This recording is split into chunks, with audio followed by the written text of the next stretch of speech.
My fingers close around the old brass compass, cold and heavy. I picked it up at the estate sale, a forgotten curio. I lift it level, watching the needle swing. It settles, not on true north, but distinctly off. I tap the glass, a soft, dull sound. The needle remains fixed. I rotate my body slowly, expecting the needle to correct. Instead, it smoothly tracks, always pointing toward the same unfamiliar direction. This compass is faulty, I decide. I set it down on my cluttered desk. Amidst research papers, its cold brass sits against the warm wood. Hours later, my phone buzzes. My cousin's voice is hushed, a somber tone. She tells me about Mrs. Gable. Old Mrs. Gable, she says, passed away this afternoon, in her sleep. Mrs. Gable lived on the far side of the city. A sudden, sharp jolt goes through me. My eyes snap to the desk. The compass still lies there. The needle. It points. It points precisely in the direction of Mrs. Gable's house. A deep chill washes over my skin. The air feels heavy. The brass seems colder, even from across the room. The needle trembles, a faint rhythmic pulse. It is not broken. It shows me where someone just died. A low hum starts in my ears. I stare at the static, unwavering point. It waits. I finish soldering a delicate wire. My hand brushes against the old brass compass on the workbench. It rests there, its polished surface reflecting the dim lamplight. I notice the needle. It points stubbornly east, not north. That is undeniably odd. I try to dismiss it. I push a loose capacitor near the compass, a small dismissive nudge. The needle remains fixed. I decide it must be localized interference. My thoughts drift back to the complex circuit diagram spread before me. A faint, almost imperceptible hum begins to emanate. It comes distinctly from the compass itself. I stop my work, listening intently. The brass casing vibrates subtly beneath my fingertips. The compass needle quivers, then begins to slowly, deliberately turn. It sweeps past magnetic north, then past due west. It settles with a soft click. It points directly through the window, past the large oak tree. Mrs. Henderson's house stands behind that tree. A profound, icy dread crawls down my arm. I quickly snatch my hand away. The needle holds its new, unsettling position. My phone buzzes an hour later. It is my sister calling. Mrs. Henderson, she states, passed away unexpectedly. A sudden, rapid decline. Just moments ago. My breath catches in my throat. I reach into my pocket, feeling the cold brass key. It feels significantly heavier than before. The compass did not point north. It pointed to death. I trace the compass needle with my finger, trying to make sense of its prior erratic behavior. The brass key in my pocket feels suddenly cold. Then it begins to subtly vibrate. I hear the workshop door creak open behind me. Alara steps inside, her usual cheerful hum dying on her lips. The compass in my hand starts to spin. It rotates faster and faster. Its needle becomes a blur. My grip tightens, the vibrations from the key increasing. The compass finally jerks, stopping dead. It points directly at Alara. Her eyes glaze over. A strange stillness washes over her face. Her voice comes out flat, not her own. It knows who's next. Her gaze fixes on me. It always knows. The words hang heavy in the air. A cold dread washes over me. Alara blinks, shaking her head. Her eyes clear. TVERO? Did you say something? She looks around, confused. Her expression is normal again. The key in my pocket vibrates violently now. My hand trembles. Alara remembers nothing. The compass rests still in my palm. Its metallic surface feels scorching hot against my skin. It just confirmed its rule. I snatch the compass from the table. My hand trembles. Dust motes dance in the air above it. I yank the drawer open again, my heart hammering against my ribs. The compass spins wildly, a blur of polished brass and glass. It glows with a faint, sickly green light now. It snaps to a sudden, resolute stop. Its needle points rigidly, straight out through the window. It aims precisely towards the distant city skyline, miles away. A cold, crushing pressure begins to build inside my chest. My breath hitches, painful and shallow. This force pushes against me, a physical command. It wills me forward, demanding I follow its direction, out the door. My legs feel heavy, rooted to the floor. I dig my heels in, resisting this invisible shove. My head pounds with the effort. The pressure intensifies, a suffocating weight. My vision blurs at the edges. I am losing control. I touch my pocket. The old brass key feels utterly wrong. Its metal surface is unnaturally smooth now, like a piece of water-worn glass, polished by endless currents. The compass pulses gently, demanding. I feel myself sway, yielding. The compass needle vibrates violently. It pulls my hand, a silent, relentless command. I resist with all my strength, but my feet begin to shuffle. The streetlights blur past my vision. I am walking faster now, an unseen force dragging me through the city. I push through the park gates. The needle spins, then locks, pointing directly ahead. My eyes follow its cold brass line. An elderly woman sits on a green bench beneath an old oak tree. She looks so frail. Her head snaps up abruptly. Her eyes fix on nothing, wide with sudden terror. A faint, rattling wheeze escapes her lips. She clutches her chest, then slowly slides sideways. People begin to shout. My breath hitches. My heart pounds against my ribs. Paramedics arrive with sirens wailing, their bright lights flashing. They crowd around the bench. They work with practiced urgency. My fingers clench the cold brass compass. A sharp, stinging pain erupts in my palm. A tiny metallic splinter pushes deep into my flesh. Blood beads on my skin. The key in my pocket feels impossibly light, like a feather.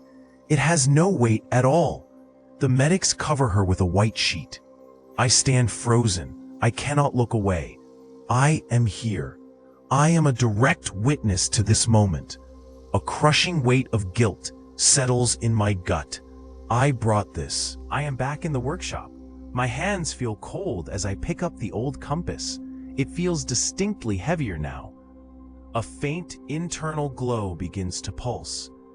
The light is sickly green. The needle spins wildly for a moment, whirring like an agitated insect. Then it locks, pointing directly towards my workshop wall. A low, insistent hum starts from within its brass casing. The hum vibrates intensely through my fingertips. It grows louder, a deep, resonant thrum that fills my ears. A sharp, vivid image flashes into my mind. I see an unfamiliar apartment building. A thin, sickly yellow gas cloud fills a small, cramped kitchen. A person lies unconscious on the floor beside a leaking stove. It is carbon monoxide poisoning. The mental image is terrifyingly clear. I drop the compass onto my workbench with a clatter. My breath hitches in my throat. This is no mere prediction. This is a direct command. I grab my phone, heart pounding against my ribs. My fingers dial emergency services. I report the gas leak with urgency. I give them the exact address. The operator sounds confused, but I insist on the danger. The hum from the compass stops abruptly. The sickly glow fades slightly, but does not vanish completely. The glass surface of the compass fogs over. A cloudy, permanent residue appears. I glance at my left palm. The distinct outline of the brass key is burned deep into my skin. It pulses faintly, like a living brand. The compass is changing me. It demands active intervention. I am its instrument now. I saved a life, but the cost feels immeasurable. I grip the shovel, my knuckles white. The heavy lead box presses cold against my thigh. A final, desperate hope. I pick a spot beneath the ancient oak, its shadow long and thin. The soil here looks loose, inviting. My shovel bites down, expecting resistance, but finds none. Instead, it strikes metal. A deep, resonant clang echoes through the quiet woods. The earth beneath my feet vibrates. I try again. The ground is impossibly hard, like solid rock, not soil. My breath catches. I push with all my strength. The shovel shaft groans, then twists. It bends slowly, unnaturally, into a grotesque curve. It shudders. My hands ache. A shallow depression finally appears, a mere scrape. I lower the lead box into it. The box does not rest. It sinks, instantly, deeply. It sits half buried in the ground, as if placed there ages ago. I stumble back, gasping. This is not possible. My shovel lies mangled, a twisted metal question mark. A new ache blooms in my chest, a cold, specific pressure. Not my heart. It is the brass key. I feel its distinct, metallic shape, pressing inward beneath my ribs. It has merged with me. The world twists around the compass. It will not be hidden. It will always find me. I walk toward the antique parlor mirror. My steps are heavy, my breath shallow. I peer into the glass, expecting my own face, but a stranger stares back. His skin is drawn, stretched tight over gaunt bones. Deep shadows hollow his eyes. Every line tells a cruel, accelerated story. And there, embedded in his chest, is the compass needle. It glints dully, piercing his flesh. I touch my own shirt, but feel nothing. The mirror image does not flinch. It just watches me, old and dead. A faint ticking sound draws my gaze. The grandfather clock in the corner. I watch its pendulum swing, slowly. The minute hand lurches forward. Then it shudders. It snaps backward, a full 5 minutes, a sudden jarring movement. It happens again. Time feels elastic, stretched thin. My head aches. I pull off my glasses, trying to clear my vision. A thick, greasy residue covers the lenses. It looks like black oil. My fingers come away slick. The world swims.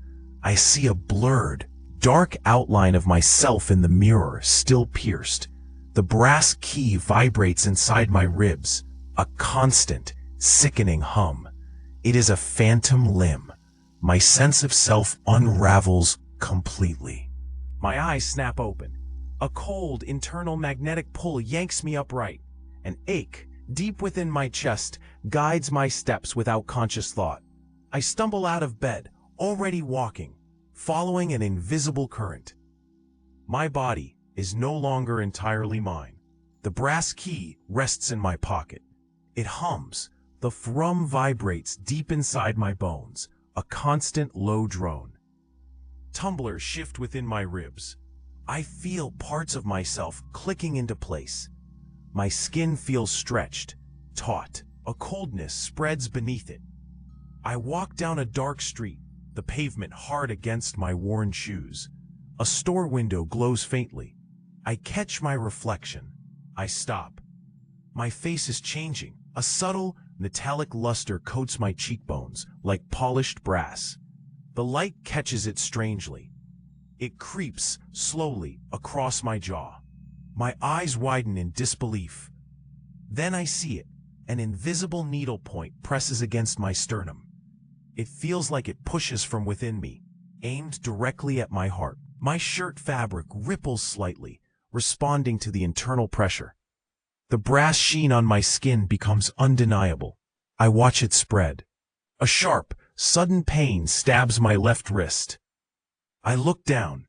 A perfect compass rose, dark and intricate, bleeds onto my skin. It is not a scar. It feels grown. It is part of me. The pull strengthens, urging me on. My will dissolves. I am becoming the compass. There is no other way. I push through swinging doors, entering the old hospital. My shoes scrape the gritty tile. A cold draft whispers past my ear. The floor begins to ripple. The white walls melt into dull brass panels. Arcane symbols shimmer on their surfaces. The air grows heavy, metallic. My footsteps echo a deep clang. Each step leaves a metallic imprint on the transforming floor. The corridor lengthens, twisting. Ahead, a figure stands motionless. It is me, an older brass version of myself. Its skin is polished metal. A giant compass needle protrudes from its chest. It points toward me. My own chest aches. A brass key, long dormant within me, shifts. It clicks into place deep inside. My identity dissolves. There is only the rule now, only the point.